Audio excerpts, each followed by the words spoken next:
কিন্তু আমি অন্যান্য রাজনৈতিক দলের ক্ষেত্রে দেখেছি একজন নারীকেও তারা এই মনোনয়ন দেয় নাই সরাসরি নির্বাচন, কিন্তু বাড়ি বাড়ি গিয়ে ঠিকই মহিলাদেরকে বিভ্রান্ত করার চেষ্টা করে। আমরা মেয়েদের শিক্ষার জন্য 1991 সালে সরকার ক্ষমতা থাকার সময় দেশনেত্রী বেগম খালেদা জিয়া মেয়েদের অবৈতনিক শিক্ষা ব্যবস্থা করেছিলেন, উপবৃত্তি চালু করেছিলেন, এবং তারা আজকে এই শিক্ষা ব্যবস্থার মধ্য দিয়ে সমাজে প্রতিষ্ঠিত হয়েছেন।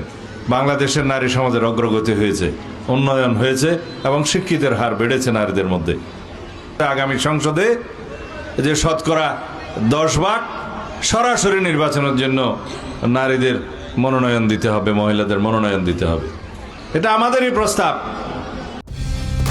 কালার এক্সপার্ট, জর্জ স্যাপ এবং মাইল্ড অন হ্যান্ডস টেকনোলজি সমৃদ্ধ অরিক্স ক্রিস্টাল ওয়াশ আপনার লন্ড্রি এক্সপার্ট।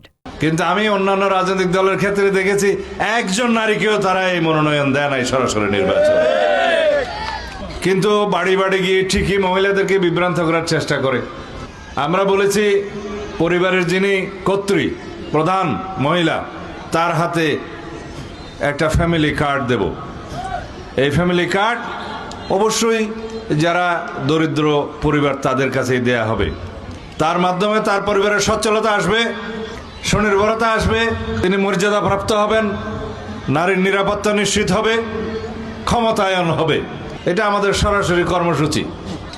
এর বাইরে আমরা কৃষকদের জন্য কৃষি কার্ড, ইমাম মুয়াজ্জিম খতিবদের জন্য সরকারি ভাতা সহ খেলাধুলার ক্ষেত্রে, শিক্ষার ক্ষেত্রে, কারিগরি শিক্ষা, কর্মক্ষম হাত গড়ে তোলার জন্য আমরা অনেক কর্মসূচি নিয়েছি।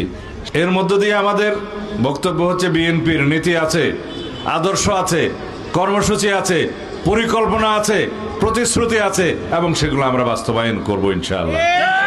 অপরপক্ষে যারা জনগণকে বিভ্রান্ত করছে তাদের আমরা কোনো পরিকল্পনাই দেখি না, দেশ গড়ার কোনো নীতি দেখি না। আদর্শ তো একটা আছে এবং সেই আদর্শ নিয়ে বিভ্রান্তি ছড়াচ্ছে।